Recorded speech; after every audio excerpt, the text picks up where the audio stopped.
Hello pong muli mga kababayan, nagbabalik po muli ang inyong katambay, si Katambay Mano po dito po sa Tambay mga kababayan. Samahan niyo po ang inyong lingkod, magkomentuhan po tayo. Bago po tayo mag-umpisa, magandang umaga po muna, tanghali, hapon, gabi, madaling araw po sa atin lahat saan man sulok ng bansa o mundo tayo naroon. Naway maingatan po tayo mga kababayan. Ito po mga kababayan, na ilang araw po mga katambay o linggo na hindi po nagsalita. Talagang nanatili pong pipe ang speaker. Ngayon naman po ay bigla naman pong lumabas mga tambay para po siyang kabute. Biglang lumabas parang kabute ang speaker mga tambay. At ngayon po, hindi po kaya ito isang propaganda mga tambay para po mailihis ang usapin sa anomalya sa BICAM report mga tambay. Di kaya at pinagmamadali po nila na para masabing tama mga tamay o sabihing tama ang ginagawa nila sa bagay mga tambay talagang ganun halalan ngayon po ang issue naman po ngayon na gusto po yatang palabasin at doon itutok para po hindi po siya matanong yata ng matanong sa BICAM report. Tataasan daw po ang sweldo, mga tamay. Sweldo po, tututukan daw po. Urgent. 200 piso raw po ang itataas sa sweldo po ng natin, tayo po. Lalo po sa minimum wages po, mga tamay. Ibang klase, no? Talagang napapanahon po ba? Isang issue para mailihis. Parang, propaganda rin. Ibang klase mga tamay. Pakinggan po natin ang balita at saka natin komentuhan mga kabayan. Inuumpisahan ang asikasuhin sa House of Representatives ang deliberasyon sa panukalang dagdag sahod. Ayon kay House Speaker Martin Romualdez, posibleng madagdagan ng 200 pesos ang arawang kita ng mga minimum wage earners kasabay ng suporta sa MSMEs. Positibo naman si House Assistant Minority Leader at Gabriela Women's Party List Representative Arlene Brosas na may papasa ang panukalang batas bago matapos ang sesyon ng Kongreso, lalo na at nauna nang pumasa sa Senado noong February 2024 ang bersyon na magbibigay ng 100 pesos wage hike. Kayang ihabol yan within 19th Congress na maipasa sa tingin ko, no? And kaya din yan kung mabilis din ang BICAM niya sa Senate. Kung hindi masyadong marami yung pagtatalunan, kayang maipasa within the 19th Congress. I think so. I think so.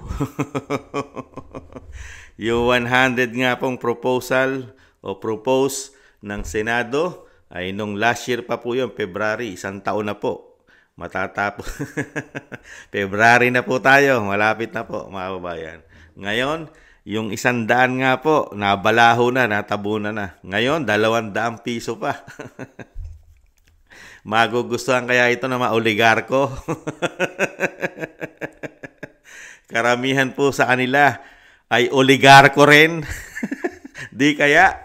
At sumusuporta sa mga oligarko. Di ba mga kababayan? Karamihan po dito ay oligarko at sumusuporta at minamanok po yata ng mga oligarko. Magugustuhan po ba ng mga oligarko, mga negosyante, ang 200 piso? Kung sakali man ito itaas, mga tambay, patay kang bata ka naman. Babawiin din ito ng mga negosyante sa presyuhan ng produkto nila, mga kababayan. Di po ba? Pero, nakita niyo po yung timing. Yung timing na hindi po nagsasalita ang speaker. Di ba? Bingi. Naging bingi po, pipe. Sa issue po ng BICAM report. Di ba? Lalo yung ginawa po nila sa GAB, yung General Appropriation Bill. Di ba? Ano po ginawa nila dyan? Yung blanco po, doon sa BICAM report, yung mga blanco, bigla pong napuna na. Ano na po, hindi na po blanco pagdating po sa GAB. Ibang klase. At gusto pong malaman ng taong bayan, sino ang pumirma ron? Sino po ang naglagay sa mga blanco? dahil pinirmahan na raw po ng Pangulo, pinipilit ng Pangulo ng Pilipinas na wala siyang pinirmahang blanco. Ang pinirmahan niya po GAA, yung General Appropriation Act. Di ba? hindi naman po siya kasama sa BICAM report. Di ba? Yung BICAM Conference Committee report. Wala naman po Pangulo ron eh. Di ba? Ang Pangulo po, doon na po siya sa GAA. Di ba? Kaya nga po dito sa taas presyo, no? Talagang ito po ay isa po itong panglihis di umano mga tambay. Para po ang issue ng BICAM report at talagang mawala po, malihis po. Ang taong bayan po ay, magkaroon na naman po ng bagong pag-asa sa kanila mga tambay. Napakarami pong pag-asa para pong bagyo lang ang dumarating po sa bagong Pilipinas na binibigay po lagi. Napakagandang salita, pangako. Kung talagang gustong gawin nila ito, unang taon pa lang ng kanilang panunungkulan, mga kabayan, tirabaho na po nila ito. Magtatatlong taon na o 3 taon na sila. Timing ba o natapat lang para pag-usapan at para sinasabing gawing urgent ang pagtaas ng sweldo? 200 piso pa. Kabayan, di ba? Kahit sabihin mo 200 piso, kulang pa rin yan. Kung talagang gusto mo makatulong sa taong bayan, di ba? Kulang na kulang po ang 200 piso sa sitwasyon po sa ating bansa, sa napakataas ng bilihin at bayarin natin. Kuryente pa nga lang. Kaya mahal-mahal na. Tubig pa. Pati nga renta ng bahay, mahal na rin. Di ba? Rumenta ka ng bahay. Lalo-lalo ang bilihin. Di ba? Hindi naman tayo mayamang bansa. Ang mayaman lang sa ating bansa, mga politiko, saka mga oligarko, saka mga Siyempre, mga negosyante. Di ba? Karamihan pong mayaman sa atin ngayon, talaga nagiging bilyonaryong napakabilis mga politiko yata. Nagsisiyaman. Di ba? Kaya nga po, hindi po ba natin napansin o hindi nyo po ba napansin mga kabayan na bigla, pag-release po ng speaker, talagang taong bayan kuno. Concern na concern ng speaker sa taong bayan, mga kabayan. May ibang klase, no? Kung lalagyan nyo ng logic, mga kabayan, kung talagang gusto po nila ipasa ito, mga kabayan, di ba? Di sana tirabaho nito. Bakit po nagkaroon pa ng akap para doon sa sinasabing suporta dagdag sa kita? Suporta rin sa mga manggagawa. Yun ang priority nila. Yung kapos, yung akap. Di ba? Plano na pala nilang taasan ng sweldo. Bakit gumawa pa tayo ng akap? Isang damukal na ayuda. Lalo-lalo rito sa akap na sinasabi nila na pandagdag suporta raw po sa mga manggagawa, sa mga trabahante natin, sa atin, mga trabahador, di ba, mga nagtatrabaho daw, lalo sa mga minimum ang kinikita. Di ba? Kaya nga, para lang niluluko yata ang mga Pilipino, mga kabayan. Kung talagang gusto nila ito itaas, di ba? 3 taon tayo dinala sa ayuda Di ba? Binawasan pa nila ang ayuda ng 4-piece para lang po dito sa kanilang bagong ayuda. Di ba? Ang akap, nandiyan pa ang tupad at marami pa, mga kababayan. Pero yung sweldo pala gusto nilang itaas, mga kababayan. Di ba? Anong nangyayari po? Ginagawa po bang tanga at bobo na lang po mga Pilipino, mga kababayan? Di ba? Gusto mong taasan ng sweldo. Yung 100 piso nga, napako na Yung plano po nila na 100 piso na itaas, last year pa yon, napako na. Tapos ngayon, dinagdagan mo pa, dinoble mo pa. Baka hindi lang pako ang abutin nito, mga tambay. Nasanay pong mangako ang bagong Pilipinas. Di ba? Katulad po niyan, panibagong pangako na naman. Ipapasa, malapit na halalan.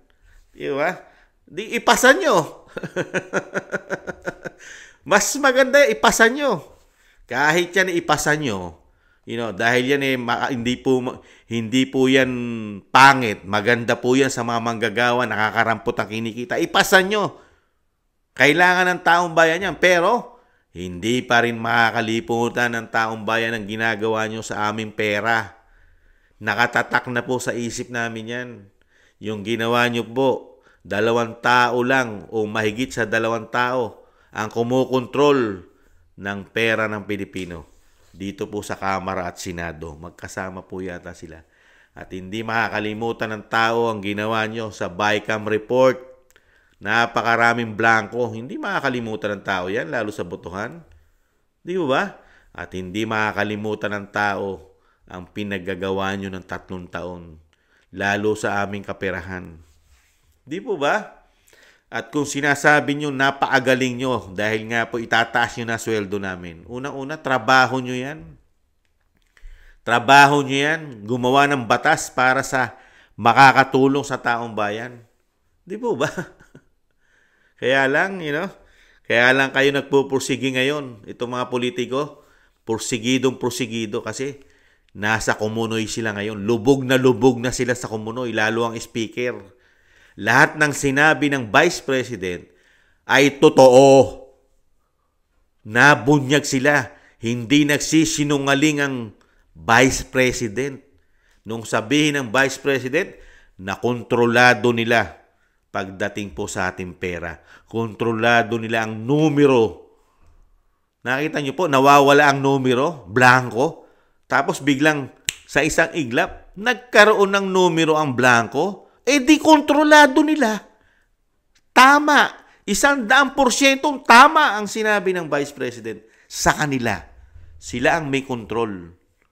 Di ba? Tapos pinapuputok pa nila na ang Vice President daw po ay gigil na gigil. Mabalik ang pondo ng Vice President. Yan po ay panglihis din. Inililihis din nila ang issue. Ganun po yon. Di ba? Sinasabi nga po natin, ang kasabihan ng matatanda, ang magnanakaw kailanman ay hindi umaamin na siya ay magnanakaw. At isa pa, ang magnanakaw daw po ay may kakambal din. Ano daw po ba ang kakambal ng magnanakaw? Sabi ng matatanda, at matanda na rin na inyong lingkod. Ang kakambal daw po ng magnanakaw ay sinungaling. At syempre po, ang magnanakaw kailanman, napakalit na porsyento na siya'y umamin nagnakaw. At ganun din po ang drug addict. Kailanman ang drug addict, pag tinanong mo, hindi po yan sasagot na siya'y addict at drug addict. Di ba? Sinungaling eh. Di ba? Kaya dito mga kabayan, ano po sa tingin nyo? Ang nagsasalita po ba ng urgent at nagpahayag na speaker, siya po ba ay hindi sinungaling? At hindi rin po ba siya magnanakaw? Mga bayan, nagtatanong lang po si Kamanong. Hindi naman po masama magtanong. Di ba? Masama po ba magtanong na kayo po ba speaker? Ay hindi po ba kayo sinungaling? At lalong-lalong hindi po ba kayo magnanakaw sa pera namin? Di ba?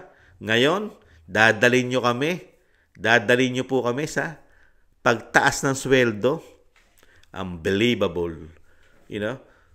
Gawin nyo muna. Kung talagang plano nyong taasan ng sweldo ng taong bayan, umpisa pa lang ng panunungkulan nyo. Dahil napakarami nyong pangako sa Pilipino. Kayo ng bagong Pilipinas. Magandang buhay. Di ba? Hindi katulad ni dating Pangulong Duterte. Pag-upo pa lang niya, yung sinabi niya, ginawa niya na agad, war on drugs. Kahit hindi natapos niya dahil sa dami ng droga at dami ng tumatangkilik sa droga, naging narko na ang ating bansa. Tinangkilik na po ng mga politiko, mga negosyante. Di ba? Napakarami pong drug lord, naging protection po, na protektahan ng mga kapulisan, mga general. Di ba? At napakaraming drug addict. Pero, unang taon pa lang, may impact na.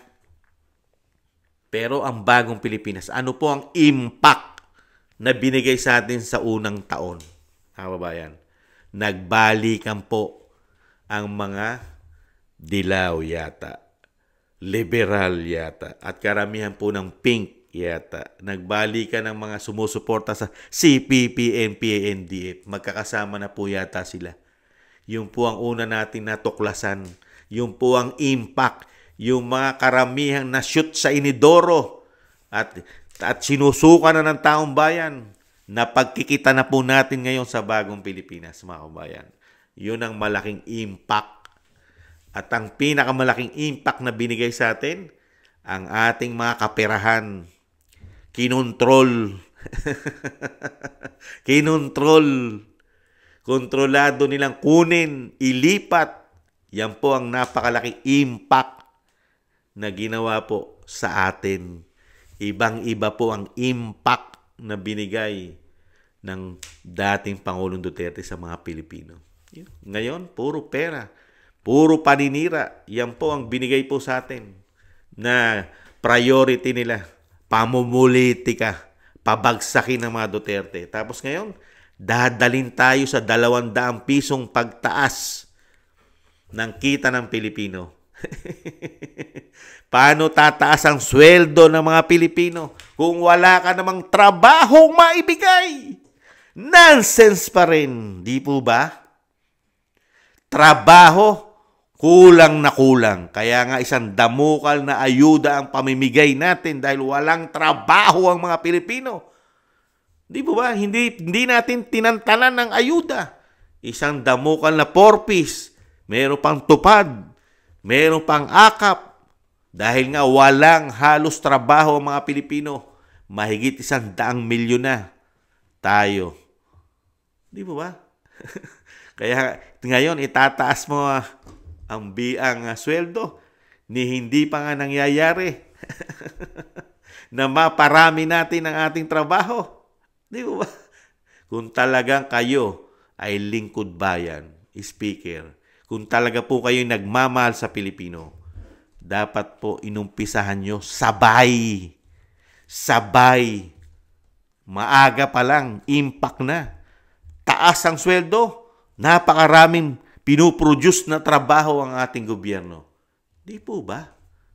Sa tingin nyo po ba, gagawa pa kayo na ayuda kung ginawa nyo po yun? Ginamit nyo po ang asset ng pera natin, nalalagay po sa tama. Maraming proyekto para magbigay din ng trabaho. Kung nangyari po ang build better more, napakarami po mabibigyan trabaho yan. Di ba? Kaya lang, ano sabi ni dating Pangulong Duterte? Nada. Olats. Di ba? Puro maintenance lang. Karamihan, mga tambay. Dinadala lang po tayo. Karamihan, puro yung proyekto pa ni dating Pangulong Duterte. Proyekto pa ni Gloria. Proyekto pa ni Pinoy ang mga natatapos. Pero yung major project ng bagong Pilipinas, nada. Meron man, mabibilang mo lang sa daliri mo, mga kababayan. Kaya dito po, mga kababayan, mag-isip-isip po tayo. Nililihis po ng speaker ang kanyang malaking issue sa BICAM report.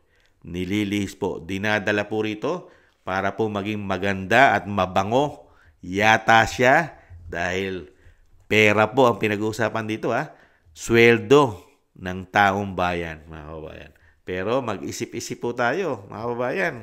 Mag-isip-isip po tayo, mga kababayan. Huwag po tayong makalimot sa ginagawa nila sa pera natin.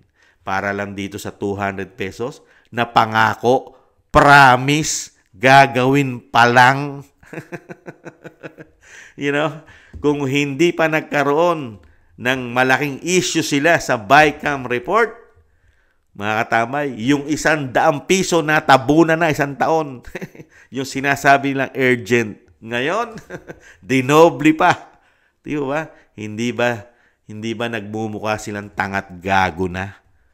Di ba? Hindi po ba silang mukhang bobot gagot tanga na? O kaya ginagawa nilang tanga? Di ba? Ang Pilipino. Kayang-kaya ba nila? Pinaiikot nila ang isip ng Pilipino. Binobobo nila ang mga Pilipino. Di ba, mga kababayan? Isip-isip po. Kaya po, tayo, mga kababayan, wag na po tayong pumayag sa mga ganitong klase na politiko. Lalo po ito, tumatakbo po speaker ito. Itong speaker, tumatakbo po ito sa kanyang probinsya. Mga kababayan, yung mga kababayan po natin yan, sa Leyte, isip-isip din po. Ganyan po ba gusto nyo na maging congressman nyo at maging manatiling speaker ng bansa? Puro sikreto, BICAM, pondo, mga tambay, puro sikreto ang kanilang kaperahan, walang public hearing. BICAM, walang transparency o transparent sa mga Pilipino. Sila lang. Sana mabago na yan. Mabuwag na po yan, yung ganyang klase. Pera po kasi pinag-uusapan. Bakit mo isisikreto sa taong bayan ang pera ng bayan? Sinisikreto nila ang pera ng bayan. Sila lang. Ano tingin nyo sa taong bayan? Mga magnanakaw na ayaw nyo expose ang inyong BICAM na ginagawa sa amin, ang inyong report sa inyong ginagawa sa BICAM conference committee report. Wala. Tinatago nyo, sikreto. Samantalang pera namin yan. Di ba? Isip-isip din po tayo, mga tambay. Sana po mabago na yan, mabuwag na yan. At sana rin po, mawala na rin po. Pagka ganyan po ginagawa ng Senado at Kongreso, wala pong Pilipino magkaagusto riyan sa ganyang institusyon. Pagdating sa pera, kontrolado nila. Di ba, kababayan? Sino magkaagusto riyan? Di ba? At syempre po, mga kababayan, ang magkaagusto lang naman dyan, yung mga nakikinabang sa kanila. Katulad po niya, napakarami po daw nilang troll farms na sumusweldo yata sa kanila. Kontrolado pa nila media yata, yung hindi naman lahat. Kontrolado pa rin po yata. Hawak pa rin po nila karamihan na sumusuporta sa CPP and PNDF. At pati po yata mga drug lord ngayon, kontrolado po yata nila. Di ba? Mga smuggler. Nakita niyo po, wala na rin nahuling smuggler yung mga yan . Di ba? Kontrolado rin po yata nila lahat. Ay, nako. Muli po, si Katambay Manong, napakarami pa natin masasabi, mga kabayan.